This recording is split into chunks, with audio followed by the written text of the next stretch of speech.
मैं ये कह रही हूं कि आप ये कह रहे हैं कि सिद्धारमैया का जो क्षेत्रवाद वाला जो रवैये वाला फैसला है उसको आप पूरी तरीके से सही बताते हैं, डिस्पाइट ऑफ बड़े बड़े उद्योग जगत के लोग, एक्सपर्ट्स, क्रिटिक्स ये कहते हैं कि ये बिल वापस होना चाहिए, ये फैसला नहीं लागू होना चाहिए, वरना ये कर्नाटक के लिए खराब है। देखिए, मैंने आपसे भी थोड़ी देर पहले कहा कि हमारी कैबिनेट ने, डीके शिव कुमार जी ने, सिद्धारमैया जी ने और नेताओं ने डिस्कस करा है। जो कर्नाटक के हित में होगा वो करेंगे। इसका बेहतर जवाब तो डीके शिव कुमार जी, सिद्धारमैया जी दे चुके हैं और देंगे।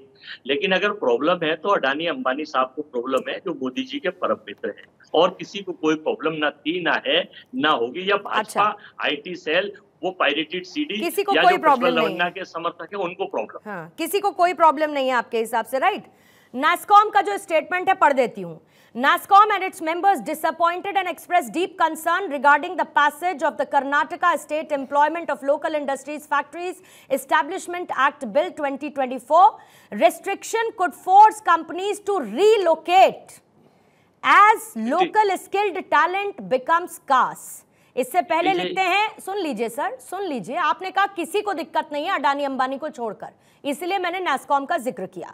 वो लिखते हैं कि टेक सेक्टर जो है वो 25% स्टेट GDP में कंट्रीब्यूट करता है। इसके साथ ही quarter of the country's digital talent, over 11,000 startups and 30% of the total GCCs। आपने कहा कि उनको दिक्कत होगी, फिर इंपैक्ट ग्लोबल ब्रांडिंग होगी, ये कहा गया। टेक हब है, वो कहते हैं कि स्किल टैलेंट की जरूरत होगी हमको। ये तमाम बातें अलग अलग जगह से आई हैं जिनको मैं पढ़कर आई थी कि भाई किस किस को क्या ऑब्जेक्शन है। मैं आपसे ये कह रही हूं कि क्या ये जरूरत नहीं थी कि इस पर बैठकर एक बार चर्चा कर ली जाती, उद्योग जगत के लोगों से चर्चा कर ली जाती, इसमें उनके कोई रिजर्वेशंस हैं ये समझ लिए जाते, इसका क्या एडवर्स इंपैक्ट होगा इसको लेकर चर्चा कर ली जाती।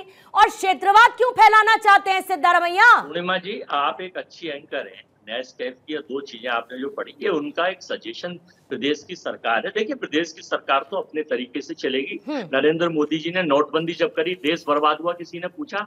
चंदा दो, धंधा लो, इलेक्ट्रॉल बॉन्ड खरीदवाए, उन लोगों से किसी ने पूछा? देश के सारे भ्रष्टाचारी बीजेपी में आके वॉशिंग मशीन में मोदी नामक में साफ हो जाते हैं, किसी से पूछा? देश में हिंदू मुस्लिम के बीच खाई पैदा करी, किसी से पूछा? ठीक है अजय जी, मैं ये मानती हूँ, ठीक है, मैं इस पॉलिटिक्स को जरा थोड़ा किनारे रखती हूँ 2 सेकंड के लिए। आकाश जिंदल जी आपको लाती हूँ, फिर बरखा जी, संजीव जी आपके पास आऊंगी। आकाश जिंदल साहब, जो मैंने अभी थोड़ी देर पहले जो उद्योग जगत के लोग थे उनकी जो प्रतिक्रियाएं इसको लेकर हैं, जो कह रहे हैं कि इससे एक तो इन्वेस्टमेंट पर भी असर पड़ेगा, इन्वेस्टमेंट के साथ साथ जो ग्लोबल ब्रांडिंग है उस पर इंपैक्ट पड़ेगा। सुधा जी ने अभी अभी जिक्र किया कि बहुत सारे ऐसे उद्योगपति हैं जो अपना बोरिया बिस्तर समेटना चाहते हैं क्योंकि यहाँ कन्नड़ प्रेम, जो कन्नड़ के लोग हैं, जो लोकल्स हैं, उनके प्रति सरकार का ज्यादा प्रेम उमड़ रहा है। मैं इसको बहुत ही टेक्निकली और प्रैक्टिकली समझना चाहती हूँ कि ये फैसला क्या उस टेक हब को इंपैक्ट करेगा इन्वेस्टमेंट के लिहाज से and various other factors as well? बिल्कुल, देखिए मेरे मित्र अजय जी मुझे बहुत अच्छे से पहचानते हैं, जानते हैं, कम से कम 50 शोज मेरे साथ अलग चैनल पे कर चुके हैं। कांग्रेस का मैं पूरा सम्मान करता हूँ, सिद्धारमैया जी का, कर्नाटक स्टेट गवर्नमेंट का भी। बट कुछ प्रश्न यहाँ पे हैं, चाहे अजय जी उसका जवाब दे, चाहे स्टेट गवर्नमेंट की तरफ से जवाब दे। सबसे पहला तो बेंगलोर जो हम सबके लिए प्रिय है, हम सबके लिए मान सम्मान वाला सिटी है, जिसने IT में हिंदुस्तान का नाम किया है, क्या उसकी डेवलपमेंट में नॉर्थ इंडियंस का रोल नहीं है? बहुत सी कंपनीज बेंगलोर में ऐसी मिल जाएंगी जहां ओनर नॉर्थ इंडियन है, टॉप मैनेजमेंट नॉर्थ इंडियन है, एम्प्लॉयज नॉर्थ इंडियन है। तो उन लोगों ने वहां की इकोनॉमी की ग्रोथ में कंट्रीब्यूट किया है बहुत अच्छे से। वहां पे टैक्सेस दिए हैं, वहां की इकोनॉमी बढ़ाई है, वहां रेंटल्स बढ़े हैं, प्राइसेस बढ़ी है, इकोनॉमी ग्रो की है। क्या वो वहां के अपने नहीं है? दूसरी बात यहाँ आ रही है, बड़ी इंपॉर्टेंट बात आ जाती है पूर्णिमा जी, जो बात की जा रही है मदरलैंड। आपने पूछा कहां से हैं, अभी हमारे मित्र से मैं बताना चाहता हूं, मैं बठिंडा पंजाब से हूं, लेकिन यहाँ बात हो रही है मदरलैंड की।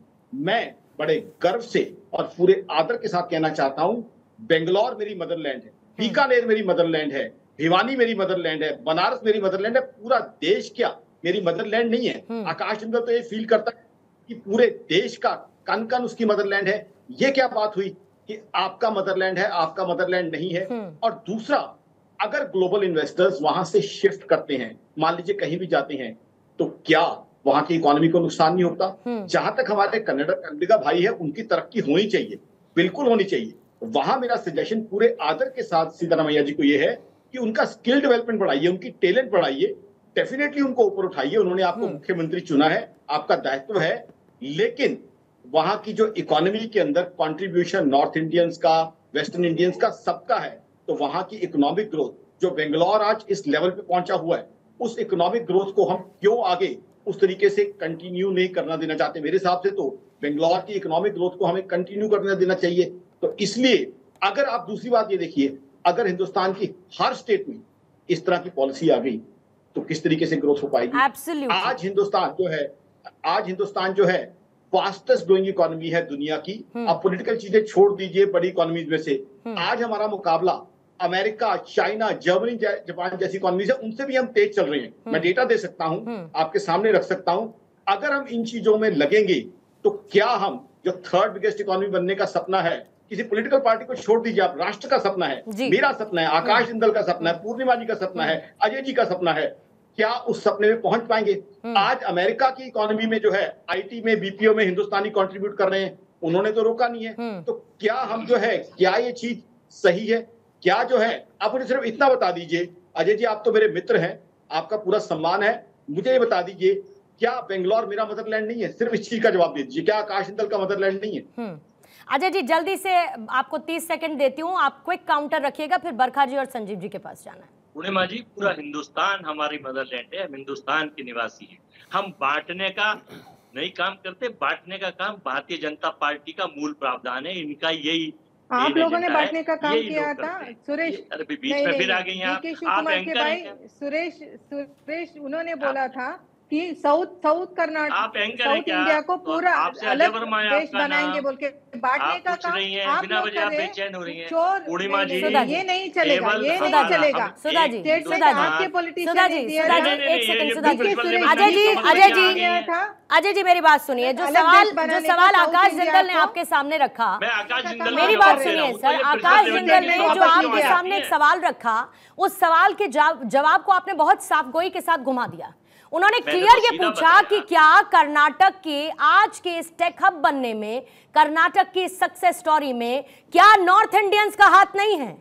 और अगर है सर तो फिर ये सरकार का डबल स्टैंडर्ड है जब सिद्धारमैया ये कहते हैं कि हम कन्नड़ समर्थक सरकार हैं। मेरी बात सुनिए सर, ये पूरा देश मेरा है, इस पूरे देश का हर एक राज्य मेरा मदरलैंड है। मुझे क्यों आप बात करेंगे अगर मैं दूसरे राज्य में जाना चाहूं कि मुझे वहां नौकरी नहीं मिलेगी? क्योंकि वहां की सरकार ने तय किया है कि हम सिर्फ लोकल्स को नौकरी देंगे। पूर्णिमा जी, आकाश जी अच्छे अर्थशास्त्री हैं, फिर बीच में वो प्रज्वल रेवन्ना की समर्थक आ गई हैं, उनसे कहिए प्रज्वल रेवन्ना छोड़िए ना प्रज्वल रेवन्ना को, प्रज्वल रेवन्ना पर चर्चा हम कर चुके हैं। मैं कर्नाटक सरकार के फैसले की बात कर रही हूँ, मत घुमाइए ना अजय जी। फिर आप मुझे ये बताइए, नॉर्थ इंडियंस का रोल नहीं है क्या कर्नाटक की सक्सेस स्टोरी में? आपके चैनल की सभ्य डिबेट होती है। अरे सर सीधा सवाल पूछ रही हूँ, इसमें असभ्य क्या है? तो मैं नहीं, इसमें असभ्य क्या है? नहीं कह रहा मैं, जो बीच में आ रही हैं। अरे छोड़िए ना उनको, मैं आपसे 4 बार सवाल पूछ चुकी। नॉर्थ इंडियंस का रोल है या नहीं? आप पूरे हिंदुस्तान में नॉर्थ ईस्ट वेस्ट सबका रोल है, सबका रोल है। तो आप क्या धक्के देकर बाहर निकाल देंगे? नहीं, कोई बाहर नहीं निकाल, धक्के देकर बाहर निकाल देंगे, बोलेंगे कि हमने आपके लिए रिजर्वेशन, अब आपकी नौकरी मिल ही नहीं सकती। विकास के लिए अगर कोई योजना कर्नाटक की सरकार और मुख्यमंत्री चला रहे हैं तो उसका बेहतर निर्णय चलिए ठीक है, ले सकती हैं बैठकर, आकाश जिंदल ठीक है। मेरे पास 2